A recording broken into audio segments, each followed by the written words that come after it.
So what I did was I would act like I was going to community college, but I would just work on videos in my car and edit and stuff like that. I had straight zeros. And so now the clock had started because once my mom found out, I was screwed.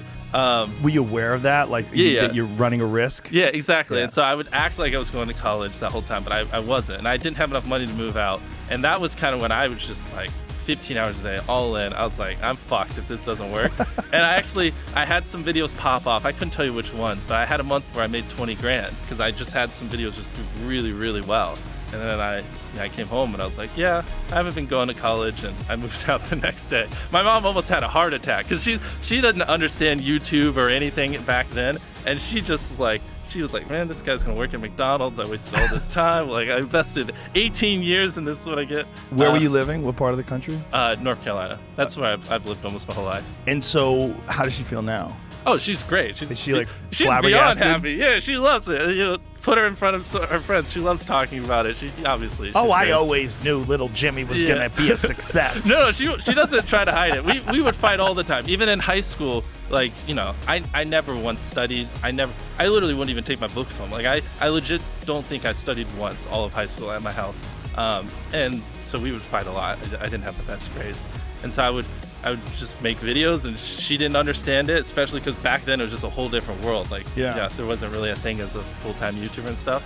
And so there's a lot of arguments, a lot of drama, but ended up working out. She's happy. The thing is, it's like nobody saw this coming, right? So you can't blame her. Especially me in like the middle of North Carolina in a small town. I had like horrible acne. I'm especially back then, really awkward. It's like people would have bet $1 million that I wouldn't be a YouTuber. It makes no sense. But I have, hyper obsession, and I love this. And, you give it enough time, anyone can solve it. Well, there's a lesson in that for people, really. Like, if you do have a hyper obsession to something, there's a lot of people that think that because they're bad at school or because they're not interested in school, that they're destined to be a loser. Yeah. And that's not true. The problem is school is too rigid. Like regular public school system, sit down, underpaid teacher, disinterested, not really connected with the work. You're not connected with it. You just can't wait to go home and do what you like to do. Exactly. And you get this thought in your head like, oh my God, I'm going to be a loser. I mean, that's how I was when I was in high school. I thought I was going to be a loser. Well, and you take it a step further, because I thought, especially if you're like extremely passionate about something at a young age, where most kids aren't, then it's more exacerbated that it's like, I didn't talk to anyone. I hardly had any friends because I was so obsessed with YouTube. As back then, just no one cared. So it's like, I thought I was just like, just didn't even know how to speak. Like, literally, I just couldn't hold a conversation with a single person because people would just tell me all you talk about is YouTube. And I would try to talk about something else. But back then I was so hyper obsessed, I literally just didn't know how to. What were you obsessed about? Were you obsessed about other channels, your channel? Everything from like learning how to editing, the pacing of the videos, like ideas, what's going viral, what's trending, what's hot. Especially back then, I had no idea what worked. I mean, I had to like self-teach myself everything, even, frame rate on cameras, coloring of the video, just stuff like that. And how did you learn? Did you learn from YouTube? Yeah, well... So like YouTube videos and tutorials or something?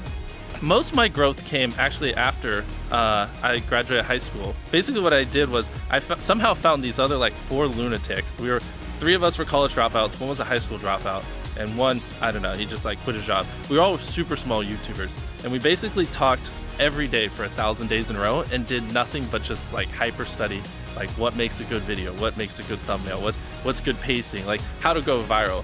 And we just call it like daily masterminds. We would just get on Skype every morning, and like some days like I'd get on Skype at 7 a.m. and I'd be in the call until like 10 p.m. and then I'd go to bed, I'd wake up and I'd do it again. And we'd do things like just take 1,000 thumbnails and see if like there's a correlation to the brightness of the thumbnail to how many views it got, or like like videos that get over 10 million views is like how often do they cut the camera angles, or like things like that. Really? So you micro-analyzed everything. Really? Yeah, just for like, we were very religious about it, and so that's where most of my knowledge came from. Is I just surround myself with these lunatics, and just every day, like, we didn't do anything. We had no life. But everybody had sort of a similar vision. Yeah, exactly. So we all had like 10, 20,000 subscribers when we met. And by the time we stopped talking, we all had millions of subscribers. And we all hit 1 million subscribers like within a month. It's crazy, because it's like, if you envision a world where you're trying to be great at something, and it's just like you learning and fucking up and learning from your mistake. Also, my mom told me not to curse. Sorry, Mom. If someone could just like edit out the swear words and give it to me. Sorry, Mom. Yeah, so I could give it to my mom to listen to. That would be great. But like, you mess up, you learn from your mistake, you mess up, you learn from your mistake. You in 2 years, might have learned from 20 mistakes. Or if you have like 4 other people who are also messing up, and when they learn from their mistake, they teach you what they learn. Stuff like that. Hypothetically, you 2 years down the road have learned like 5 times more of the amount of stuff. So it just like helps you grow exponentially way quicker, if that makes any sense. It does.